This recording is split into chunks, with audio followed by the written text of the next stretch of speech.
नून league के senator Irfan Siddiqui ने दावा किया है कि बानी पीटीआई अपनी रिहाई में खुद ही रुकावट बने हुए हैं। फैसलाबाद में मीडिया से गुफ्तगू करते हुए इरफान सिद्दीकी ने कहा कि पीटीआई का हर फर्द एक पार्टी बना हुआ है। 9 मई जैसा वाकया माजी में नहीं देखा।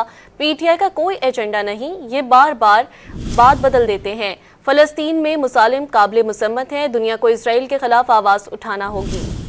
नून लीग के सेनेटर इरफान सिद्दीकी ने दावा किया है कि बानी पीटीआई अपनी रिहाई में खुद ही रुकावट बने हुए हैं। फैसलाबाद में मीडिया से गुफ्तगू करते हुए इरफान सिद्दीकी ने कहा कि पीटीआई का हर फर्द एक पार्टी बना हुआ है। 9 मई जैसा वाकया माजी में नहीं देखा।